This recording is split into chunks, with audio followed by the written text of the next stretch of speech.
dadka jilicda san ee curyaamiinta ah iyo qaar ka mid ah xarumaha caafimaadka gobolka Gabiley ayaa wax la soo gaarsiiyay baaskiil curyaani jiina caafimaad sariiro iyo qalab kale maayarka magaalada Gabiley barasabka gobolka Gabiley gudoomiyaha naafada Gabiley qurba joog iyo mas'uuliyiin kale ayaa goobjoog u ahaa wareejinta agabkaasi waxaana ugu horeyn halkaasi ka hadlay waxaan rabaa inaan laba kelmadood ka yiraahdo agabkan iyo mucaawinadan كتمي سويدن marka hore waa inaan cadeeyo waxaan horta halkii ka yimaadeen sidii ku yimaadeen yaa keenay sabab may u keeneen ujeedamaysa kala haayeen waxaan kama iman hay'ad kama iman urur kale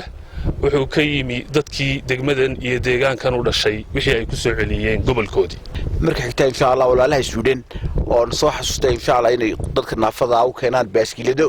iyo isbitaalka insha Allah waxa kale oo mahadnaqaya insha Allah gudoomiyaha degmada Maxamed Amiin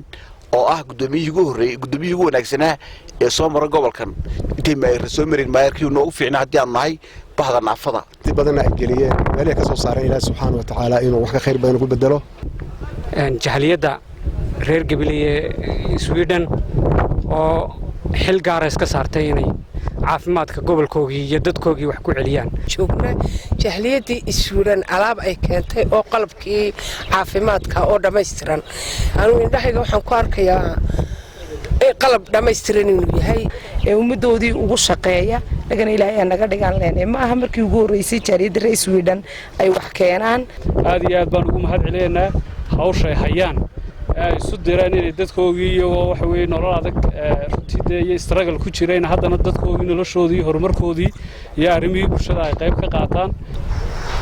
runtii mas'uuliyadda ay saareen gobolkoodii wax ku soo celiyaana keenay dareemayna halkii ay ka tageen nooca u ekeed caafimaad ahaan markay dareemeen ogaayeenna inay ka soo jawaab celiyeen waa Maxamed Cabdi Cumar Maxamed Wadin warka warbaahinta SBC gobolka Gabiley